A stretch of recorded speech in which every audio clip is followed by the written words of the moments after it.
Iran's carrot smuggling hustle, when vegetables cross borders better than people. In Iran, food smuggling isn't a crime, it's a survival plan. Welcome to Weird Geo Economy, the show where we explore the strangest financial ecosystems hiding in plain sight. Today, we're headed to Iran, a nation infamous for sanctions, inflation, and nuclear tension. But what you probably didn't know is that in some parts of the country, carrot smuggling is an actual career path.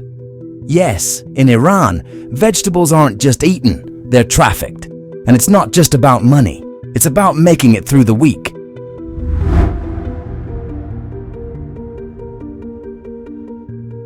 We're in Iran's western and southeastern border regions, especially near Kurdistan, Sistan, Baluchistan, and along the borders with Iraq, Afghanistan, and Pakistan.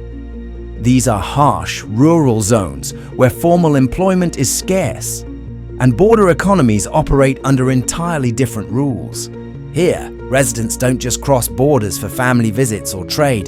They cross them with bags of potatoes, crates of onions, sacks of carrots, and other basic goods that, thanks to Iran's isolated economy, can sell for 2 to 5 times more just a few kilometers away.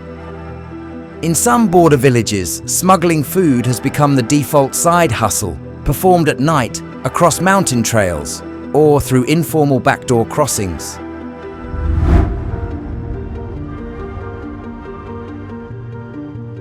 This is Iran's vegetable smuggling economy, a bizarre but booming system where basic foodstuffs like carrots, tomatoes, eggs, and flour are trafficked out of Iran due to currency disparities, food subsidies, and chronic border shortages. Why does this happen? Iran heavily subsidizes many staple foods, especially for domestic consumption. But those subsidized goods become attractive for resale in neighboring countries, where prices are higher and supply is unstable. Add to that a plummeting Iranian rial, and suddenly a sack of carrots bought for $1 inside Iran can sell for $5 across the border. Smuggling networks, both small-scale and organized, load up donkeys, pickup trucks, backpacks, and even children's school bags with food and ferry it across borders under cover of darkness. Some smugglers run multiple trips a night, earning in a week what they'd normally make in a month through legal work, if they can find any. And it's not just leaving the country. In reverse, some items like rice, cooking oil, or medicine are smuggled into Iran from Pakistan or Afghanistan, feeding an internal black market fed by shortages and sanctions.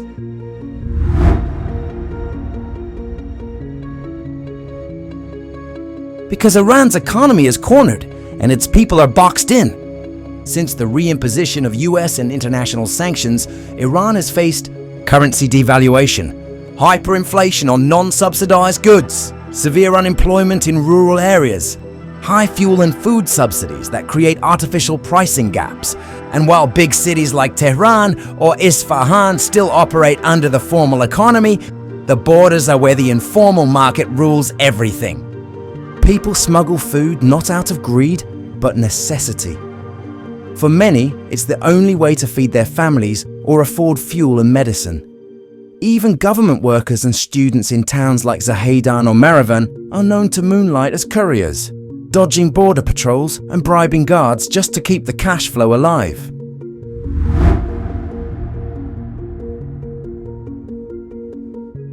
The actors in this economy range from desperate to professional, local villagers who carry 20 to 30 kilograms of produce across trails for modest, repeatable income, truck drivers and couriers who operate larger-scale smuggling, sometimes disguising goods under produce licenses.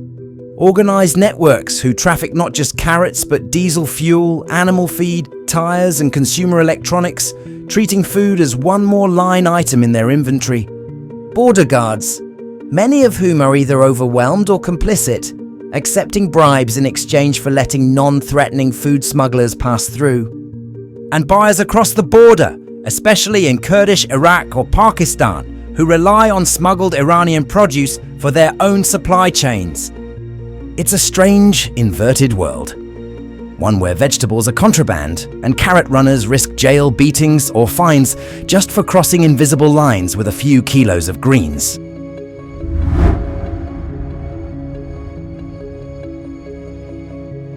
Iran has an official list of strategic smuggled goods, and in some provinces it includes eggs, tomatoes and onions, alongside diesel, steel and firearms. Some smugglers use trained donkeys, loaded at night with food baskets, and programmed to cross the same paths autonomously, reducing human risk if border guards are patrolling. A single night's haul of vegetables can earn a smuggler more than a month's salary in public service, making it a top-paying and, if illegal, job in the region.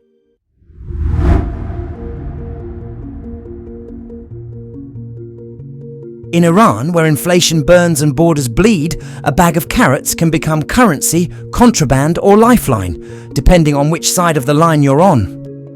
This isn't cartel-level trafficking or Hollywood-style black markets. It's micro-smuggling born from macroeconomic failure, and it's turning ordinary farmers and teachers into border hustlers just to survive.